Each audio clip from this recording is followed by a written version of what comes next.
같이 하나님의 말씀 보도록 하겠습니다. 고린도전서 1장 2절에서 3절 말씀 보도록 하겠습니다.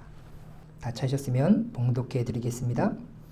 고린도에 있는 하나님의 교회 곧 그리스도 예수 안에서 거룩하여지고 성도라 부르심을 받은 자들과 또 각처에서 우리의 주 곧 그들과 우리의 주 되신 예수 그리스도의 이름을 부르는 모든 자들에게 하나님 우리 아버지와 주 예수 그리스도로부터 은혜와 평강이 있기를 원하노라. 아멘. 이제 오늘 특별 저녁 기도회 넷째 날 이렇게 변함없이 참석해 주신 모든 분들께 진심으로 감사를 드립니다. 어제와 동일하게 하나님께서 분명히 각 성도님들에게 부어주실 하나님의 놀라운 은혜가 예비된 줄 믿습니다. 사모함으로 구하시면 하나님께서 반드시 응답으로 허락해 주실 줄 믿습니다. 우리 한번 옆 사람에게 그러면 다 같이 한번 인사해 보도록 하겠습니다. 내일 하루 남았으니 끝까지 승리합시다. 시작. 내일 하루 남았으니. 참 우리가 많이 한 것 같죠? 한 40일 한 것 같죠? 40일 해가지고 이제 내일 하루 남은 것처럼 느껴진 것 같아요. 5일밖에 안 합니다.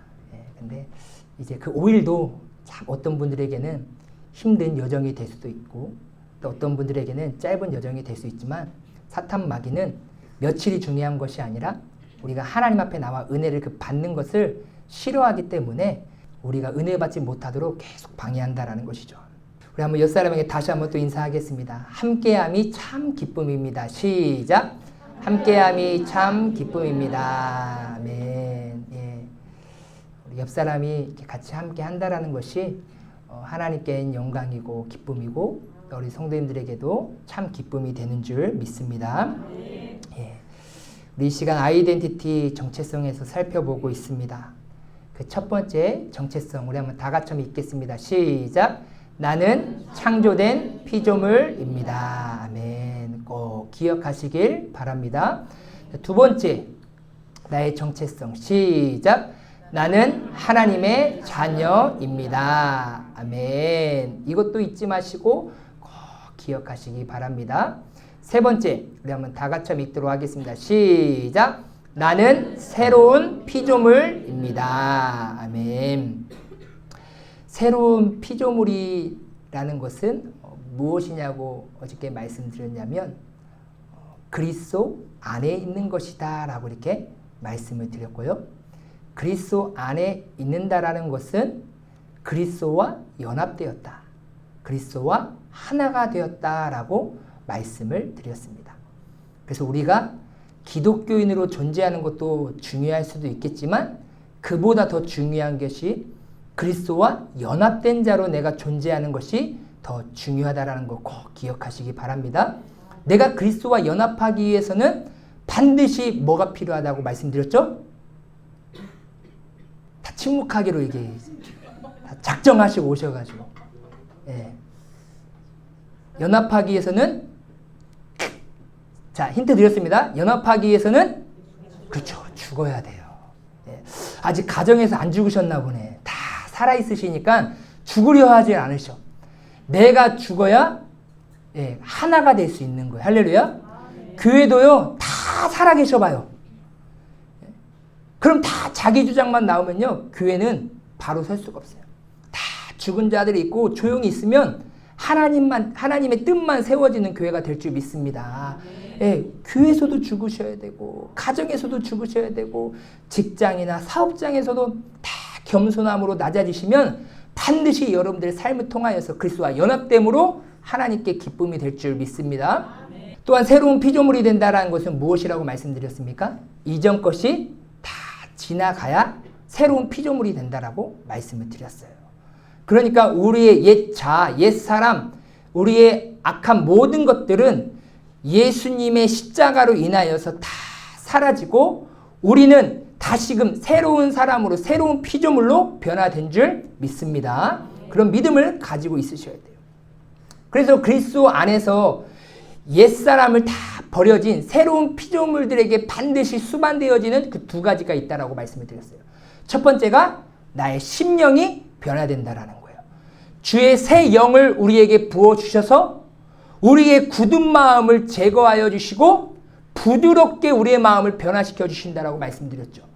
내가 새로운 피조물이 되기 이전에는 누구를 향해서 마음의 문이 닫혔습니까? 하나님을 향해 문이 닫혔습니다. 하지만 주의 성령을 통하여서 내가 새로운 피조물이 되면 하나님을 향하여서 문이 활짝 열리고 세상을 향하여서 마음의 문이 닫히기 시작하는 거예요. 그래서 우리의 시선은 하나님을 향하기 시작하는 줄 믿습니다. 여러분들 누가 변화되었다라고 얘기해요? 누가 은혜 받았다라고 얘기해요? 찬양 시간에 은혜 받았어요? 말씀 시간에 딴짓하거나 딴 생각하거나 막 왔다 갔다 하거나 그런 분들에게 은혜 받았다고 얘기해요? 아니죠. 어떤 분에게 막 찬양 열심히 하고 아멘 아멘 하는 사람, 저 성령 충만하네. 왜요? 하나님께 마음의 문이 열려 있으면요 어쩔 수 없어요. 여러분 트로트 좋아하는 사람 있잖아요. 축제 같은 데 가면 트로트 가수가 오잖아요. 그러면 나도 모르게 손이 막 아니에요? 나도 모르게 덜썩덜썩 그래요. 이건 그냥 자동 반사, 자동적으로 하게 되어 있어요. 왜? 거기에 대해서 나는 항상 마음의 문이 열려 있기 때문에 그냥 즉각적으로 반응하는 거예요. 그런데 왜 우리는 하나님 앞에 반응하지 못한 이유가 뭐예요? 단 하나예요. 닫혀 있기 때문이라는 거예요. 아직 부드러워지지 않았어요. 어색해. 내가 뭘 해야 될지를 몰라. 남의 눈치만 봐. 그러다 보니까 기쁨으로 찬양하지도 못해요. 말씀을 감사함으로 받아들이지도 못해요. 하나님을 아바 아버지라 부르며 기도하지도 못하는 우리의 모습을 본다라는 거예요. 하지만 새로운 피조물은 그게 단번에 바뀌는 게 아니에요. 조금씩 변화되어지는 줄 믿습니다. 그래서 우리 성도님들 정말로 새로운 피조물이 되어서 하나님께 마음의 문이 활짝 열려서 정말로 하나님 앞에 예배 드릴 때 하나님 앞에 감격으로 기쁨으로 찬양하며 하나님의 말씀을 듣는 우리 성도님들 되시길 소망합니다. 그리고 말씀에 따라 살아가는 그런 순종된 삶이 수반되어진다라고 말씀을 드렸습니다. 율례를 지키게 하며 규례를 행하게 하기 위하여서 내가 너에게 새 영을 불어넣어 준다라고 에스겔 선지자를 통하여서 약속하셨습니다. 그러니까 우리는 하나님의 말씀을 따라 살아가려고 부단히 몸부림치셔야 돼요. 그 사람이 새로운 피조물로서 세상에서 살아가고 있다는 것입니다. 꼭 기억하시길 바랍니다. 자, 오늘 네 번째 나의 정체성 살펴보도록 하겠습니다. 우리 한번 다 같이 한번 읽도록 하겠습니다. 시작! 나는 거룩한 성도입니다. 아멘. 우리 옆 사람에게 한번 인사 한번 해보겠습니다. 나는 거룩한 성도입니다. 시작! 예. 여러분들은 거룩한 성도이십니다. 여러분 바울 서신에 보면요. 항상 그 서론 부분, 인사말이라는 부분이 꼭 있습니다. 그러면서 이제 사도 바울은 각 교회들에게 또한 어떤 대상자에게 편지를 쓸 때 그 교인들을 지칭을 쓰는 단어들을 꼭 사용합니다. 바울 서신에 보면 동일한 표현을 쓰는데 로마서 1장 7절에 보면 로마에서 하나님의 사랑하심을 받고 성도라 부르심을 받은, 에베소서 1장 1절에 보면 에베소에 있는 성도들과 빌립보서 1장 1절에 보면 빌립보에 사는 모든 성도와 골로새서 1장 2절에 보면 골로새에 있는 성도들이라고 이렇게 표현을 하고 있어요. 그러니까 이렇게 사도 바울은 이 편지를 받는 교인들을 뭐라고 표현하고 있습니까? 동일하게 성도라고 이렇게 표현을 하고 있습니다. 오늘날 우리 한국 교회 안에서 성도라고 이렇게 불려지는 분들을 보면 어떤 분들이 성도라고 불려지죠? 교회를 처음 오신 분들이나 아니면 아직 교회는 다니셨지만 어떠한 직분을 받지 않으신 분들에게는 우리가 성도님이라고 이렇게 지칭을 하시죠. 목사, 장로, 권사, 안수집사, 서리집사, 이러한 직분은요, 하나님의 영광을 위하여 세워진 이 교회를 하나님의 뜻대로 건강하게 세워가는데 반드시 여러 가지 역할들이 필요합니다. 그런 역할들을 감당할 수 있도록 그 필요한 사역과 직무를 감당하기 위해 부여되는 직위라는 거예요. 그렇죠? 그런 위치를 말하는 것입니다. 담임 목사는 가장 기본적인 것이 무엇입니까? 성례를 집행하며 예배를 인도하기 위하여서 담임 목사가 세워지는 거예요. 또 우리 장로님과 권사님과 안수지사님과 서리지사님들은요, 그런 직분자들은 교회에 해야 될 일들이 다양하게 있습니다. 그럼 그러한 일들을 감당하기 위하여서 직분자를 세워서 그 일을 감당하도록 하는 것뿐이죠. 그래서 이 직분은 교회를 세워가기 위한 하나의 직이라는 거예요. 흔히 한국교회 안에서 직분을 가지신 분들을 흔히 우리가 신앙의 연수가 길고 믿음이 크다라고 이렇게 여깁니다. 뭐 틀린 말은 아닙니다.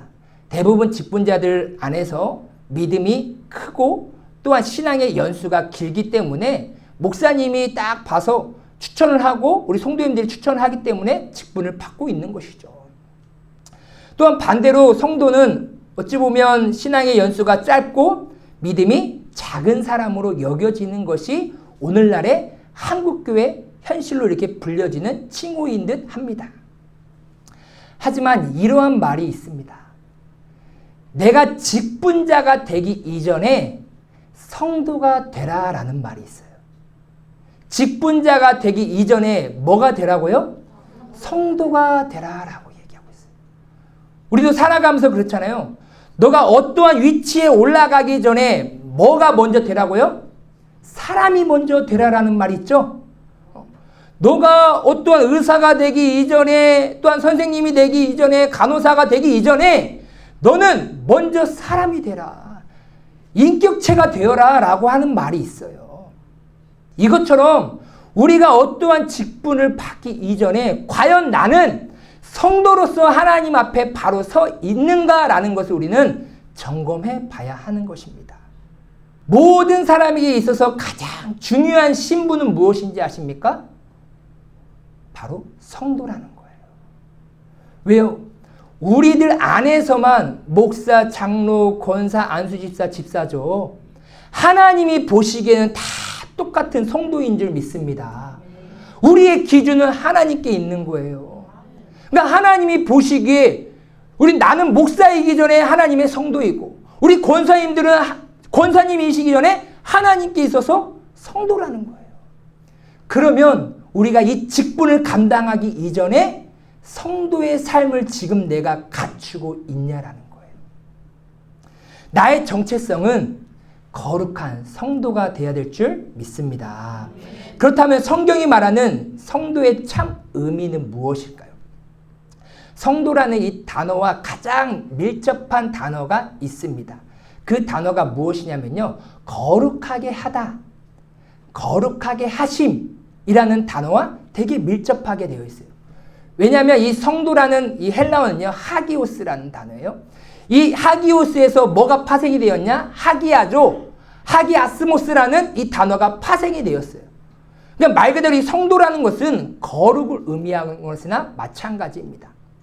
이 성도라는 것은 형용사예요. 즉 거룩한, 거룩한을 의미하는 거예요. 그런데 이 거룩하게 하다라는 것은 지금 동사로 표현이 되고 있고 거룩하게 하심은 명사로 지금 표현이 되고 있는 것입니다. 그래서 오늘 본문에 보니까 사도 바울은 이렇게 표현하고 있습니다. 그리스도 예수 안에서 거룩하여지고 성도라 부르심을 받은 자들과 라고 이렇게 얘기하고 있어요. 헬라어 원문에 보면요. 거룩하여지고 성도 다른 단어가 아니에요. 한 단어예요. 하기오스.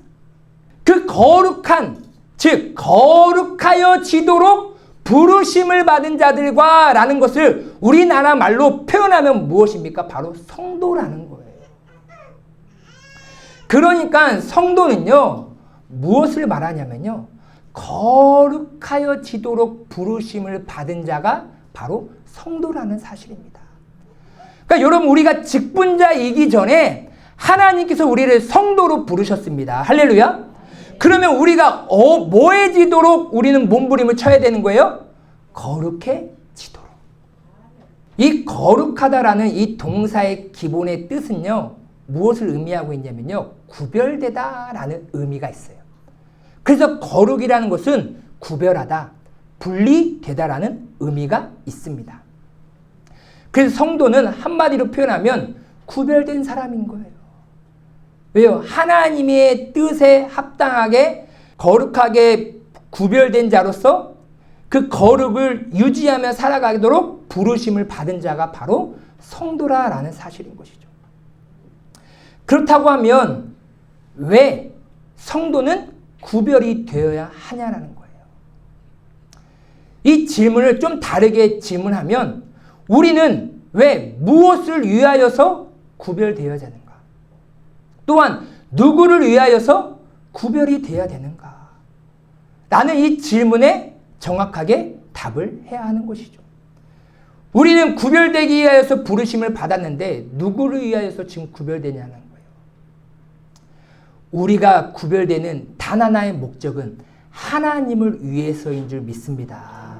오직 하나님을 위해서 우리는 부르심을 받았어요. 디도서 2장 14절 말씀에 보면 사도 바울은 디도에게 이렇게 말합니다.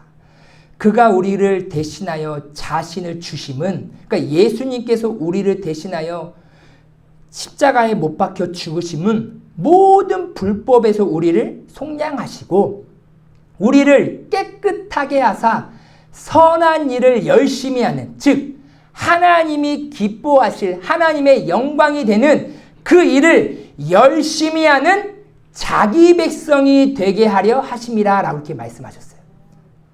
그러니까 예수님께서 나를 위하여 십자가에 죽으시고 모든 불법에서 나를 속량하여 주시는 그 목적이 뭐라고요? 하나님의 기쁨을 위하여서 자기 백성이 되게 하기 위하여서 예수님께서 십자가에서 죽으셨다라고 이렇게 얘기하고 있어요. 그리고 베드로전서 2장 9절 말씀에 이렇게 얘기하고 있습니다.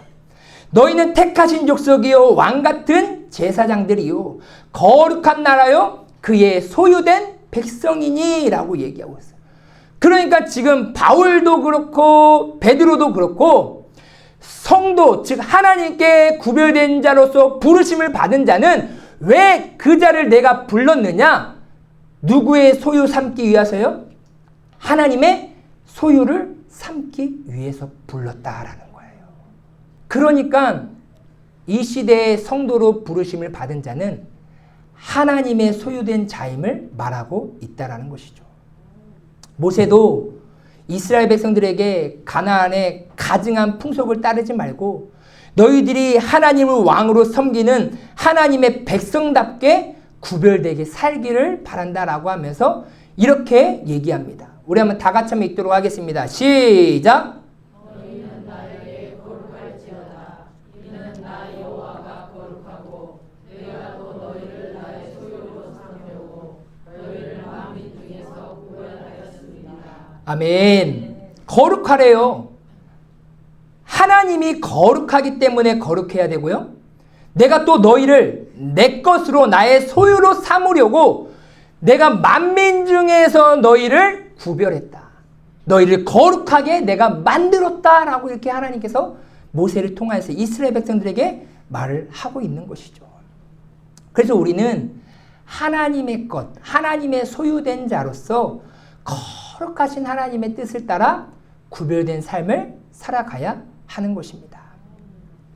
그래서 우리는 거룩한 성도로 세상에서 구별되어 살아가야 하는데 그 이유는 내 삶은 내 것이 아니라 내 삶은 이제 성도로 부르심을 받은 그 순간부터 하나님의 것이 되었기 때문입니다. 성도가 된 우리는요, 이제 더 이상 자신이 주인이 되어 자기 마음대로 살 자유가 있다라는 의미에서 내 자신을 소유하려 하지 않습니다. 아, 이건 내 거야. 이제 내 마음대로 살 거야. 라고 하면서 내 자신을 소유하지 않아요. 왜요? 이제 더 이상 나의 모든 것은 내 것이 아니고 누구의 것이기 때문이라는 거예요? 하나님의 것이기 때문이라는 것입니다. 그래서 고린도전서 6장 19절에서 20절 말씀에 이렇게 말합니다. 너희 몸은 너희가 하나님께로부터 받은 바 너희 가운데 계신 성령의 전인 줄을 알지 못하느냐? 너희는 너희 자신의 것이 아니라 값으로 산 것이 되었으니 그런즉 너희 몸으로 하나님께 영광을 돌리라. 아멘. 여러분, 내 자신이 하나님의 것이 아니라고 하는 사람들의 삶의 모습을 한번 보십시오. 다 자신의 정욕과 쾌락을 위하여서 자신의 몸을 세상에 다 바칩니다. 술 마시죠? 담배 피죠? 몸에 문신하죠? 음란을 행하죠? 세상 쾌락을 즐기죠? 다 누구 거라고 생각해요? 내 거라 생각하니까 내 몸을 내 맘대로 하는 거예요. 하지만 나는 하나님께 거룩하게 구별되라는 거룩한 성도로 부르심을 받은 그 순간부터 나의 모든 전 존재는 내 것이 아니라 누구의 것이라고요? 하나님의 것이라는 거예요. 왜요? 값으로 산 것이 되었으니 이제 네 몸은 네 것이 아니고 너의 몸을 통하여서 하나님께 영광을 돌리라고 분명히 우리에게 말씀하셨습니다. 그렇기 때문에 우리의 삶은 함부로 살아서는 안 되는 거예요. 내가 행복하다고 내가 좋다고 해서 무조건 행하는 것이 아니라 내 몸은 내 것이 아니기 때문에 내 몸의 주인이신 하나님께 묻고 행해야 되는 거예요. 그게 거룩한 성도의 삶의 모습인 것이죠. 하나님이 술 마시면 기뻐하실까요? 담배 펴서 내 모든 장기들이 더러워지고 악해지는 모습 하나님이 기뻐하실까요? 묻지도 않아요. 하나님 앞에. 하나님, 저 오늘 담배 한 모금만 좀 피겠습니다. 그렇게 하나님 앞에 묻고 담배 피시는 분 계세요? 하나님, 저 오늘 한 잔만 마실게요. 그냥. 그럼 하나님 앞에 묻고 마시는 분 계세요? 없어요. 다 자기 즐거움이에요. 자기 육적 쾌락을 위한 것뿐입니다. 하나님, 몸이 그냥 깨끗한데 좀 여기에다가 용 하나 좀 그릴게요. 네? 하나님 앞에 묻고 문신하는 사람 있어요? 없어요. 가서 물어봐요. 문신하는 사람한테. 혹시 문신할 때 하나님 앞에 한번 묻고 한번 기도해보고 문신해봤어요? 한번 물어봐봐요. 여러분, 우리의 인생은 특히 나의 몸은 내 것이 아니라는 것을 꼭 기억하시기 바랍니다. 고린도전서 7장 23절 우리 한번 다 같이 읽겠습니다. 시작! 너희는 값으로 사신 것이니 사람들의 종이 되지 말라. 아멘. 여러분들의 인생 예수님의 피값으로 여러분들을 사셨대요. 그러니 더 이상의 사람들의 종이 되지 말래요. 그리스도의 말씀, 내 삶의 주인인 예수 그리스도에 반대되는 그런 주장을 하며 그런 가치관을 가지고 살아가는 그런 사람들의 말을 듣고 그들을 따라가는 인생이 되지 말라고 지금 예수님께서는 우리에게 말씀하고 있는 거예요. 우리가 종속되어야 될 분은 오직 예수 그리스도인 줄 믿습니다. 나의 주인 되시는 그 예수님의 말씀에 우리는 순종해야 되는 것이에요. 그러나 사탄은 나의 주인은 하나님이 아니라 너 자신이라고 계속해서 세상의 여론들과 내 주변에 있는 사람들과 내 마음과 내 생각을 가지고 계속해서 나를 미혹하고 현혹합니다. 야, 왜 네 것이 하나님의 것이야? 네 것이지. 마음대로 해. 문신하고 싶으면 문신하고, 담배 필 거면 담배 피고, 마약할 거면 마약하고, 자살할 거면 자살해. 네 생명은 네 거지. 네 마음대로 하면 되는 것이지. 왜 하나님의 것이야? 라고 끊임없이 사탄은 온갖 세상 가치로 우리를 현혹하고 있다라는 거예요. 여러분, 다시 한번 제가 말씀드리지만 절대 여러분들의 인생은 그렇지 않겠지만 자살하는 것은요, 하나님은 기뻐하지 않습니다. 하나님의 뜻 절대 아니에요. 무슨 일이 있어도 절대 자살하지 마시길 주님의 이름으로 소망합니다. 자살은요, 지옥 가요. 내 생명을 내 맘대로 끊어버리는 거예요. 사탄은 어떻게 해서든지 사람을 자살하게끔 만들어요. 왜요? 목적은 단 하나예요. 지옥에 가게끔 하는 거예요. 그래서 우리는 이런 말을 하죠. 내 시간을 하나님께 드린 것이고, 내 물질을 하나님께 드린 것이고, 내 몸을 하나님께 드린 것이다 라고 이렇게 말할 때가 있어요. 여러분, 내가 주인이 되어 하나님을 섬긴다고 말하는 사람들의 신앙적인 특징이 무엇인지 아십니까? 두드러진 특징은 이거예요. 바로 기브 앤 테이크라는 거예요. 기브 앤 테이크가 무엇입니까? 대등한 거래예요. 내가 너 10,000원 줬으니까 너도 나 10,000원 줘. 내가 이만큼 너에게 봉사했으니까 너도 나에게 이렇게 봉사해. 즉 너가 한 대로 나도 할게라는 거예요. 즉 내가 주인이 되어서 하나님을 믿는다라고 신앙생활하는 사람은요, 철저하게 기브 앤 테이크로 하나님 앞에 나옵니다. 내 것인 나의 시간, 물질, 몸, 헌신을 드렸으니 하나님, 내가 하나님 앞에 준 만큼 하나님 나에게도 주세요. 철저한 기브 앤 테이크 마인드예요. 그래서 내 것을 준 대로 받지 못하면요, 결국 그 사람은 원망하고 불평합니다. 왜요? 나는 내 것을 이렇게 줬는데 왜 하나님 저에게 그렇게 안 줍니까? 그러니까 내가 그것을 경험하기 시작하면요, 이제 조금씩 드리기 시작해요. 물질도 안 드리기 시작하죠. 헌신도 안 하기 시작하죠. 시간도 하나님 앞에 안 드려요. 왜요? 내가 그렇게 열심히 해줬더니 하나님께서 동일하게 나에게 대등한 값으로 갚아주지 않는 거예요. 자연스럽게 모든 것들이 다 줄어들기 시작합니다. 그러니까 자신이 주인된 사람은요, 하나님께 드린 만큼 그 이상으로 받지 않으면요, 절대 그 입속에서 감사가 나오질 않아요. 여러분들의 입술 가운데 감사가 넘쳐나길 주님의 이름으로 소망합니다. 내가 헌신할 수 있음에 감사. 내가 드릴 수 있음에 감사. 하나님 앞에 시간을 내어드릴 수 있음에 감사. 왜요? 왜 감사해요? 그 모든 것들은 내 것이 아니라 하나님의 것이기 때문에 우리는 감사하게 되는 줄 믿습니다. 그렇기 때문에 성경은 우리가 생각하는, 세상이 생각하는 그러한 관점과 전혀 다른 관점을 우리에게 가르쳐주고 있다는 거예요. 시간, 물질, 나의 몸은 그 어느 것 단 하나도 내 것이 아니다라고 이렇게 성경은 말하고 있습니다. 나에게 주어진 시간, 물질, 몸을 하나님께 어떻게 쓸지 매일매일 작은 결정을 내릴 때마다 하나님 앞에 허락을 구하라는 그런 말씀을 드리는 것이 아닙니다. 하나님께서는요, 우리에게 스스로 결정할 수 있도록 자유의지를 허락해 주셨어요. 그러니까 하나님께서는 우리의 신앙이 어린아이와 같은 신앙이 아니라 장성한 분량에 충만한 데까지 이르기를 원하신 줄 믿습니다. 장성한 자가 되기를 원해요. 어린아이와 장성한 자의 가장 큰 특징은 무엇이냐? 바로 분별력이라는 거예요.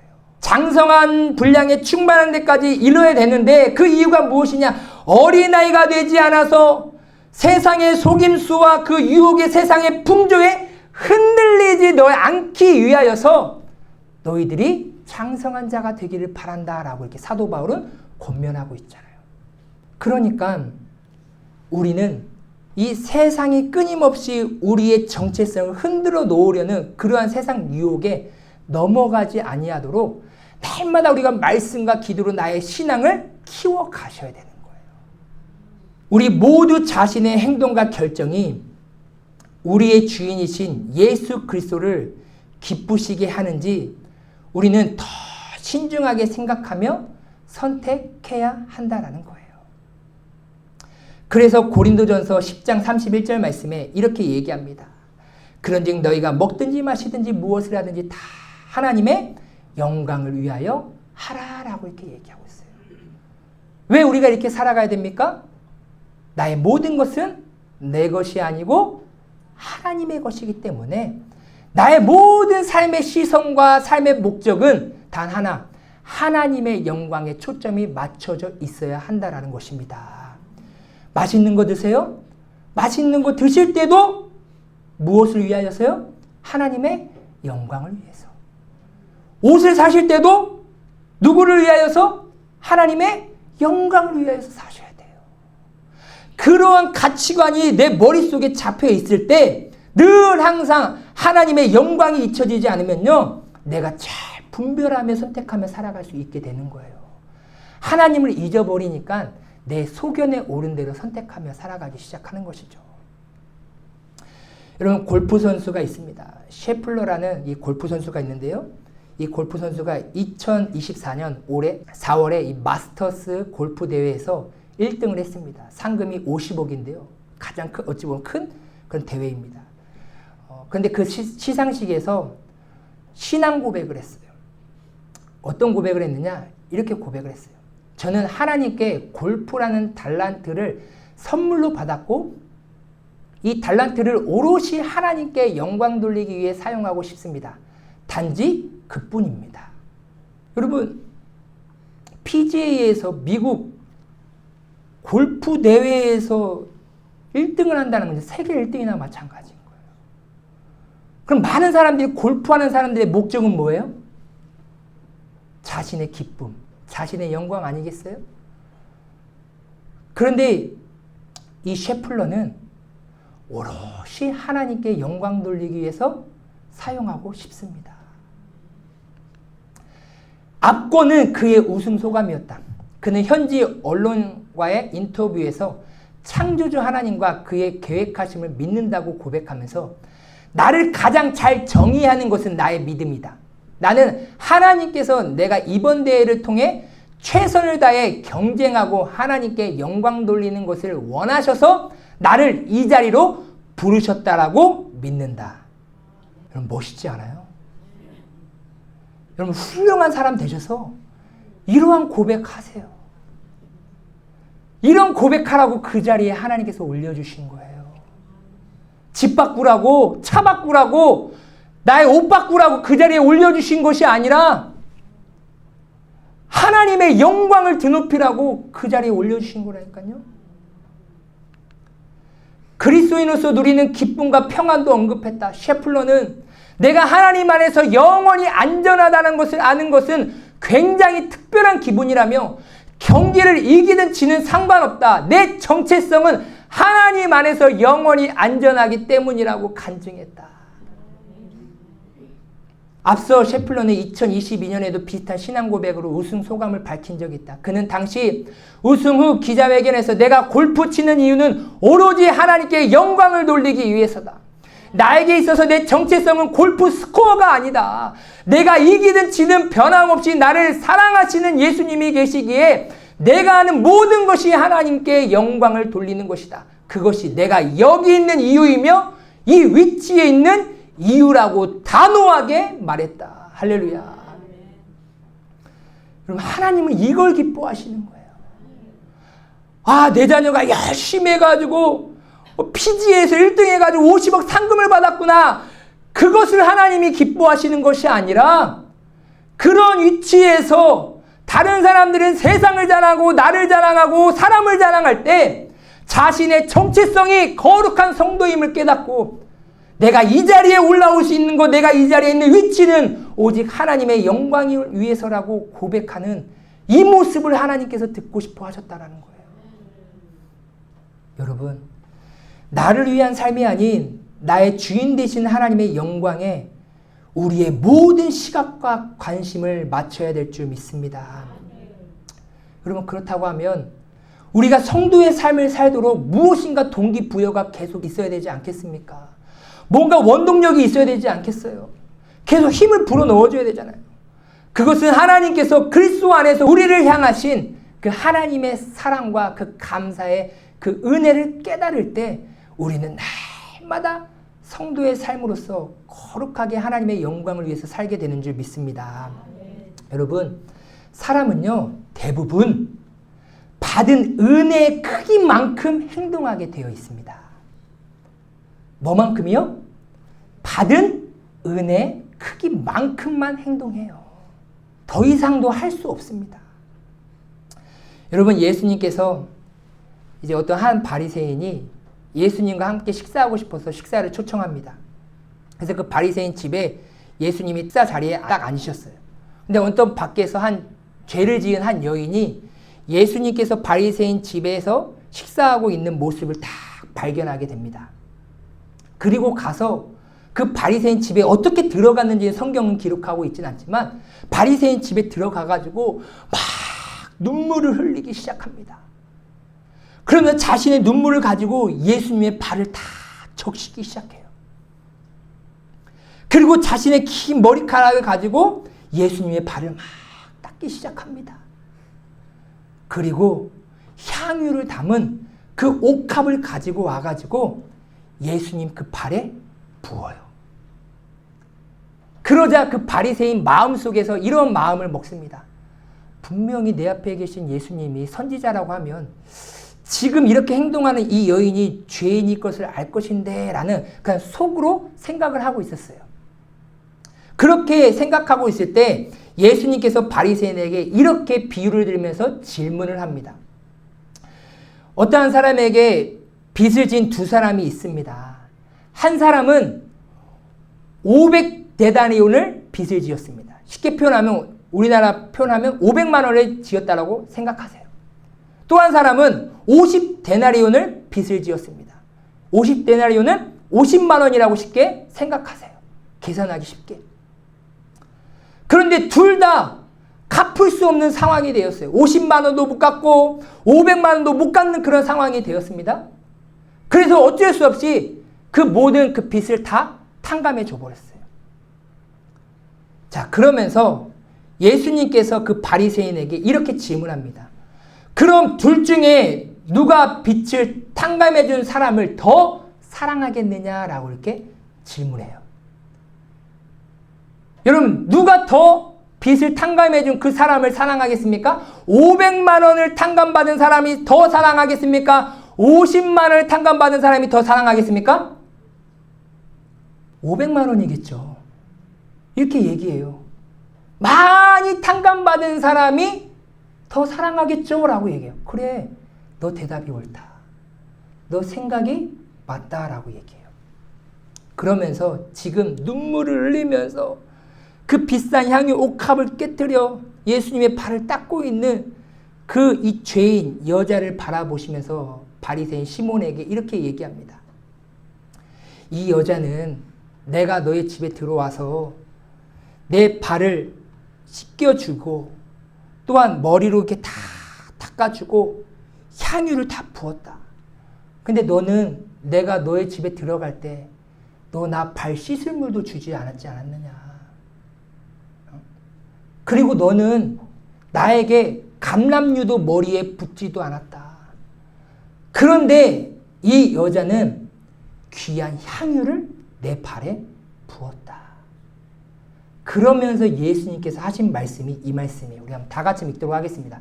시작!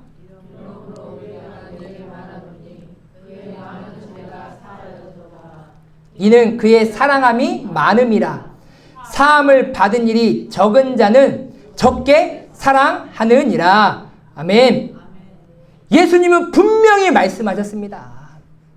사랑을 적게 받은 자는 적게 사랑할 수밖에 없고 사랑을 많이 받은 자는 많이 사랑할 수밖에 없다라고 예수님은 말씀하셨어요.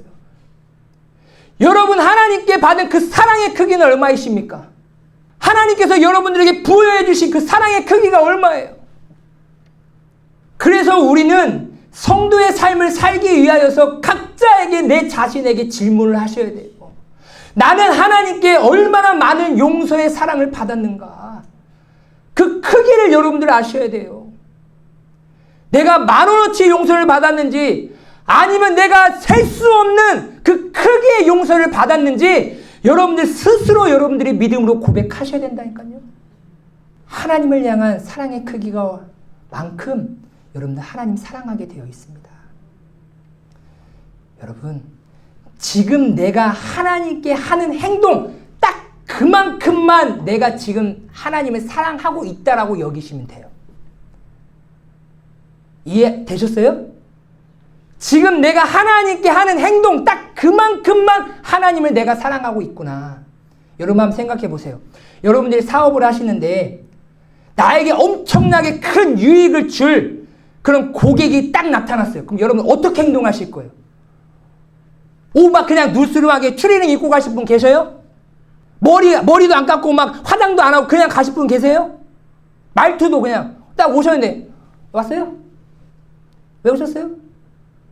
그렇게 해. 여러분 그렇게 말씀하실 거예요? 시간도 고객이 2시에 만나자고 했어요. 그럼 몇 시에 가실 거예요? 2시에 만나기로 했으면 2시 10분에 가실 분 계세요? 없어요. 표정. 웃으실 거예요? 인상 쓰고 계실 거예요? 눈 감고 계실 거예요? 자고 계실 거예요? 어떻게, 누워 계실 거예요? 어떻게 계실 거예요? 나에게 엄청난 유익을 줄 고객이 앞에 있다니까요? 태도. 어떤 태도를 하실 거예요? 그냥 가면 가는 거고, 뭐, 나랑 계약 맺으면 계약 맺는 거고, 여러분, 그런 마인드로 가실 거예요? 여러분, 사람은요, 내가 사랑받는 만큼, 마음의 크기만큼 행동하는 거예요. 더 이상 할 수가 없어요. 여러분, 내 크기가 이만큼인데 더 크게 할 수 없어요. 적으면 더 적게 했지, 그 이상은 할 수가 없습니다. 지금 하나님께 내가 사랑을 받았다라고 하는데, 지금 내가 사랑을 얼마큼 받았는가? 그 크기를 어떻게 재냐면, 내가 지금 하나님께 행동하는 그 행동만큼 하나님의 사랑께 용서받았다라고 여러분들 이해하시면 돼요. 그럼 내가 하나님께 받은 사랑이 크면 클수록 나의 행동들이 달라지겠죠. 표정들이 달라지겠죠. 가치가 달라지기 시작하겠죠. 영상 한번 보도록 하겠습니다. 사실 오늘 광고 섭외가 들어왔었어요. 오늘 같은 날. 금액도 좀 굉장히 높았고, 그래서 제가 이제 오늘 이거 인터뷰하는 시간을 제외하고 시간이 된다 했더니, 그러면 자기들은 하루 종일 일할 사람이 필요하대요. 예전 같았으면 사실 그 돈이면은 제가 뭐 대출금이나 다 갖고 했겠죠. 근데 그냥 그 생각했어요. 웃으면서. 하나님이 더 좋은 거 주시지. 이게 예전 같았으면 죄송한데요. 제가 지금 광고 이게 100만 년의 광고라서 이거 좀 미루면 안 될까요? 이렇게 약간 좀 야비하게 했었을 거예요. 하나님보다는 이 보이는 돈이 먼저, 보여지는 게 먼저라고 생각을 했었을 텐데, 그 제안이 딱 들어와서 거절하는 제 모습을 보고 하나님이 더 좋은 걸로 채워주시는구나, 이런 믿음이 딱 생기니까, 예전 같았으면 아까워 이랬을 텐데, 지금은 뭐 믿는 구석이 굉장히 명분백보다는 우리 하나님 백이 더 있기 때문에. 예. 지금 김혜선 개그우먼의 하나님을 향한 사랑의 크기는 지금 여기까지예요. 그 거액의 돈을 포기할 수 있는 그 사랑의 크기예요. 우리는 내가 얼마나 큰 하나님의 사랑을 통해서 용서함을 받았는지를 깨달으셔야 돼요. 그 크기를 알지 못하면 우리의 신앙생활의 삶의 변화는 절대 일어나지 않아요. 10년이 가도 동일해요. 20년이 가도요, 그 모습이 그 모습이에요. 절대 바뀌지 않습니다. 바뀌지 않아요. 저와 우리 성도님들의 시간은 이제 1년이 이제 지나갑니다. 여러분들이 하나님을 향한 신앙이 커질수록 저는 10년이 지나고 20년이 지나면서 우리 집사님 20년 전에 봤을 때는 하나님에 대한 사랑의 태도가 이랬는데, 20년 뒤에는 진짜 하나님의 사랑의 은혜를 크게 받으셨구나. 어떻게 저렇게 행동하시고 하나님 앞에 인격적으로 이렇게 대하실까? 최고의 고객을 모시듯이 그 하나님 앞에 나오는 그 모습을 보면서 감동하지 않겠습니까? 하나님은 더 기뻐하실 줄 믿습니다. 하나님께서 우리에게 베풀어 주신 은혜는요, 우리의 허물 때문에 예수님을 찔리게 하셨고, 우리의 죄악 때문에 예수님은 상함을 받으셨고, 예수님께서 징계를 받으심으로 인하여서 우리가 화평을 누리게 되었고, 예수님이 채찍에 맞음으로 우리가 나음을 얻게 되었습니다.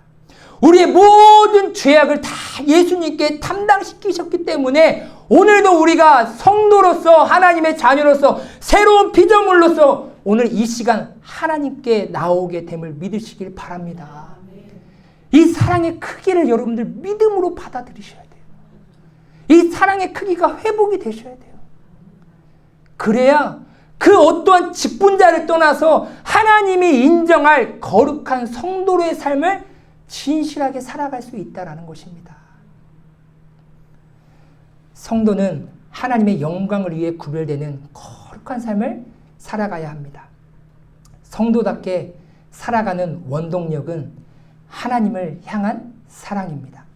그 사랑 잃지 마시고 그 사랑의 크기를 넓혀가시길 주님의 이름으로 소망합니다.